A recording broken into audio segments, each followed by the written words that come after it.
So I've given you this tool that enables you to map your team's demographic fault lines.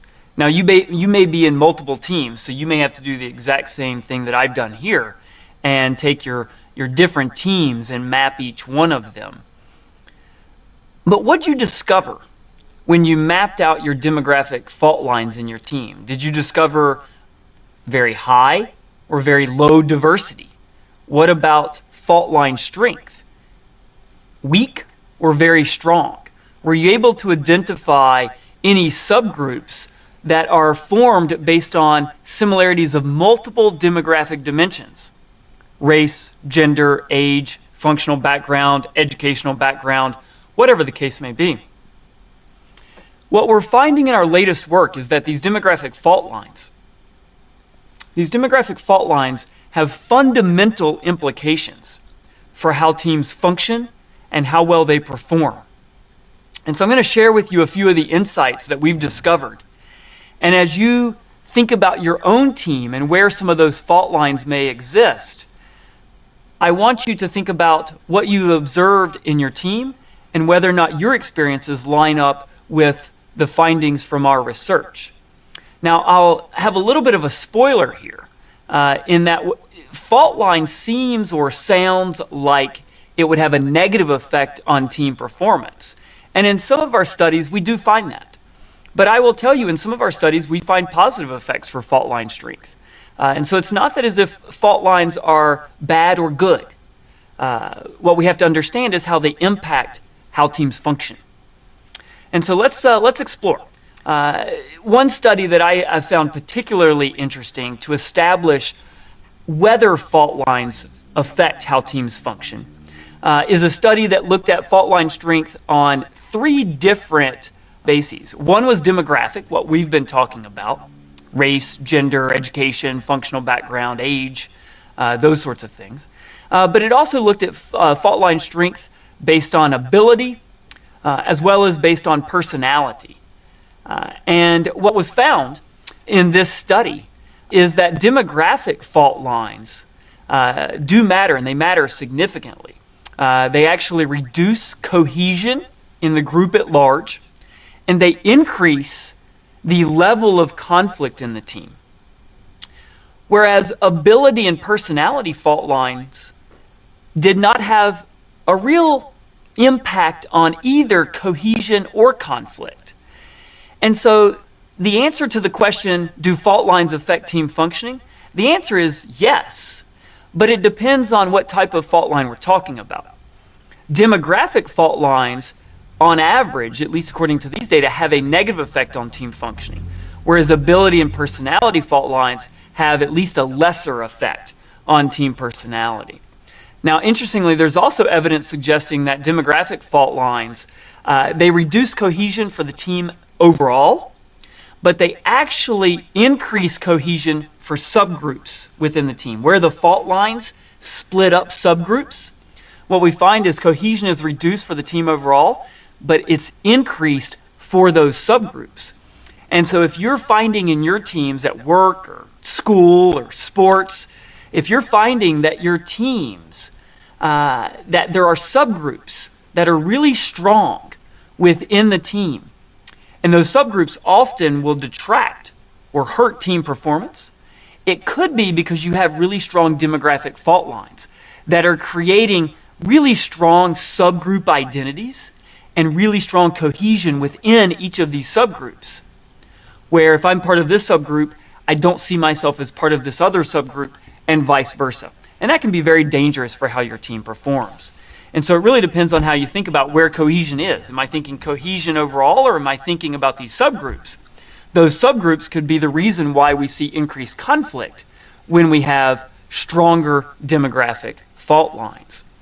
So the answer to the question, do fault lines affect team functioning? Absolutely yes. Depends on the type, whether it's demographic, ability, or in this case, personality. Now, interestingly, we've also done research on whether these fault lines can have an effect on how firms perform, not just teams. And we find, yes, in fact, they do. When we look at the top management team, again, generally the C-suite, the CEO, the COO, the chief financial officer, chief marketing officer, that group of individuals within an organization. We can study fault lines there as well. And in some firms, we find there are very weak fault lines. And in some firms, we find that there are very strong fault lines.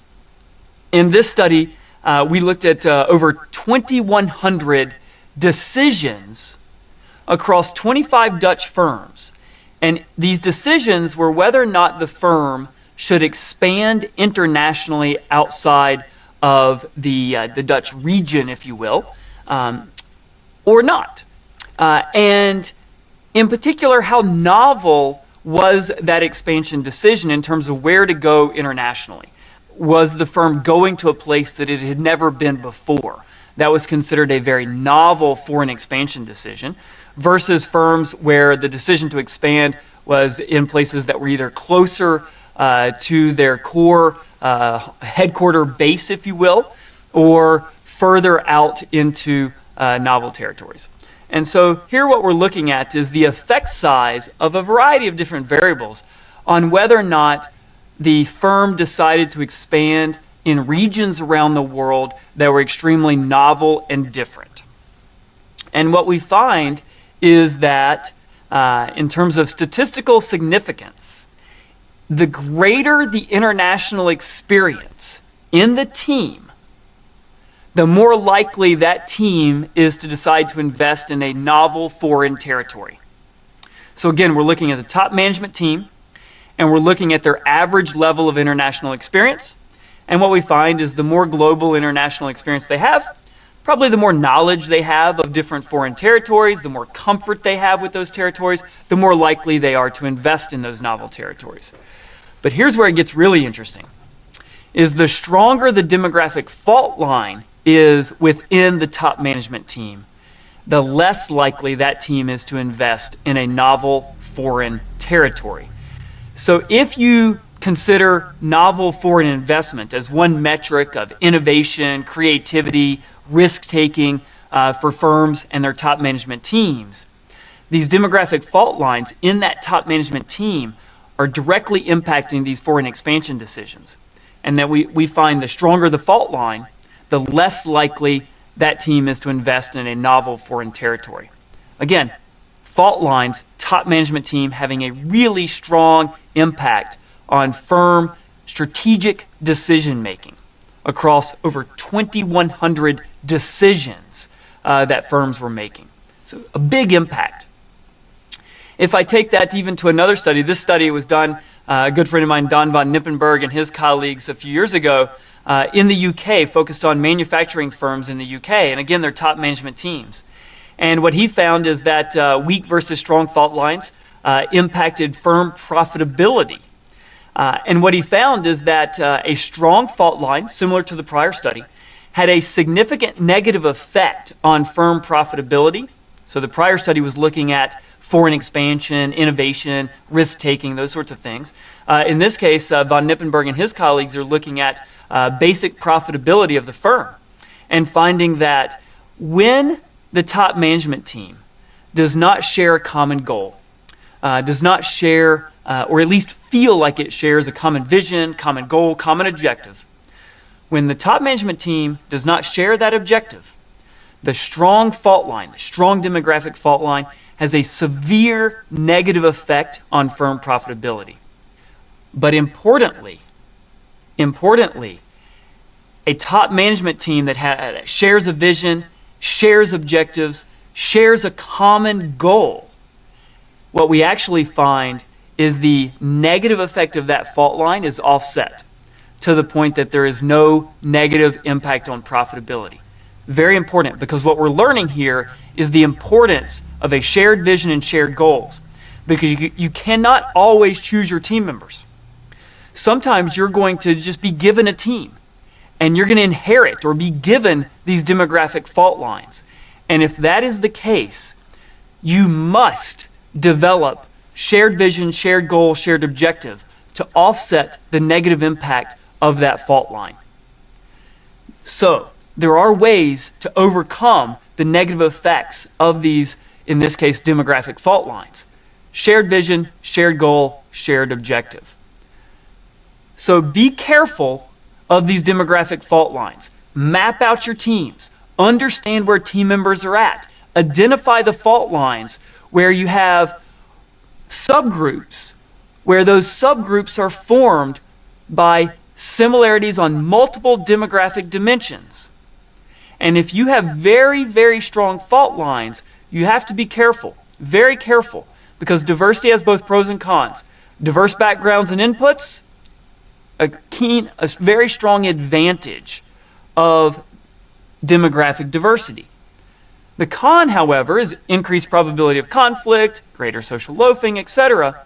And what we're finding is the stronger the fault line, the greater likelihood of teamwork breaking down and falling trapped to some of those negative implications of diversity, especially if you don't have people in the team who really believe in the benefits of diversity. We have research that shows that unless you have norms for open communication in the team, these strong fault lines can be extremely detrimental.